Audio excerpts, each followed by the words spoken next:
Bom, galera, estamos aqui em Arena Games, primeiro dia de evento do SBGames 2011. Estamos aqui com o primeiro keynote, Damian Isla, ele que é diretor de tecnologia da Moonshot Games, homem de respeito no mercado de jogos eletrônicos, e fez uma palestra acerca dos desenvolvedores indies aqui no Brasil. Damian, nice to meet you, nice to have you here in arenagames.com.br. So please give us a little resume about your keynote. What can you tell? What tips can you give to indie game developers, indie Brazilian game developers? My keynote was about how, in certain circumstances, it might be a good idea to build your own engine. One of the big ideas behind the whole talk is that a lot of times when we're building a game, we have to realize that we're not just building the game; we're building the tools to make the game. And so a surprising amount of our effort goes into building those and designing those tools.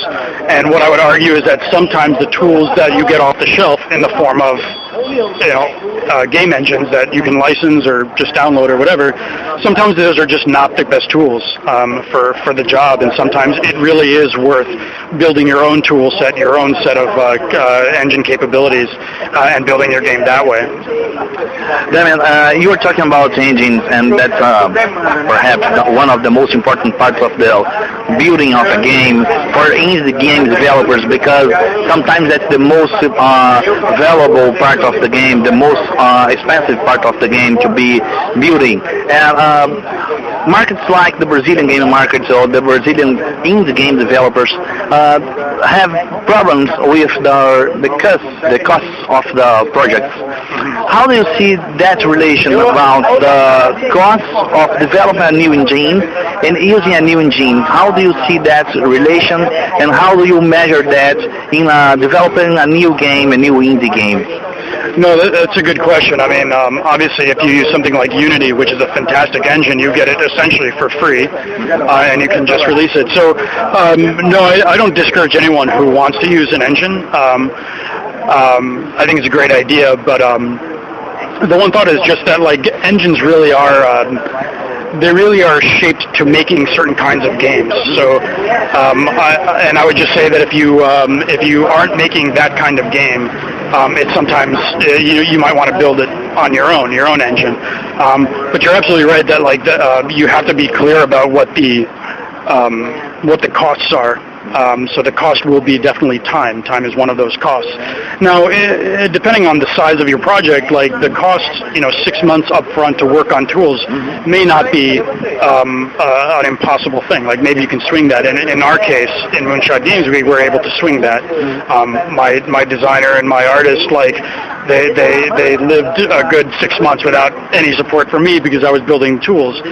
But I think what you find is that it's just an initial investment, and that what you get down the road, at least what you hopefully get down the road, is much increased productivity from that initial investment. So it's about whether you can survive that initial investment, in my mind. Yeah. Damian, here in Brazil, we talk a lot about the creativity. We see that as an exit or perhaps a beginning for nice new games. How do you see that, and how do you see in all the entire world your vision as a foreign for us Brazilians? How do you see that on our market? I don't know how much time or how long you were here, so on this trip. And how do you see that on Brazilian games, on what you could see till now? How you see creativity?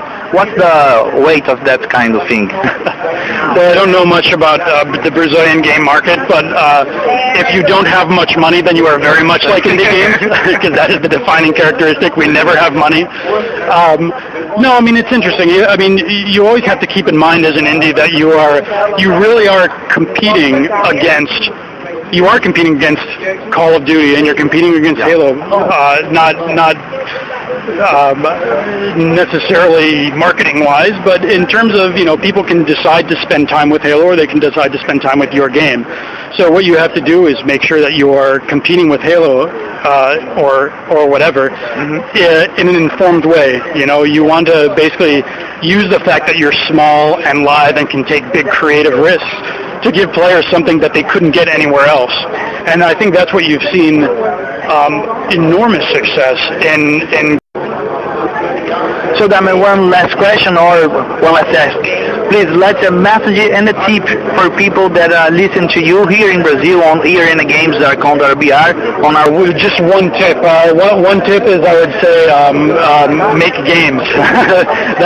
It's a silly tip, but it's really true. Like you need to practice in order to get good at it. So whether you practice at a company, at a large company or a small company, or you practice on your own, you want to practice and you want to get better at your craft. I mean, you have to remember that games are not about technology. They're about content. They're a form of medium. So you have to work with your artists, you work with your designers, and you have to practice at improving your communication and improving your overall design as a team to make great quality products.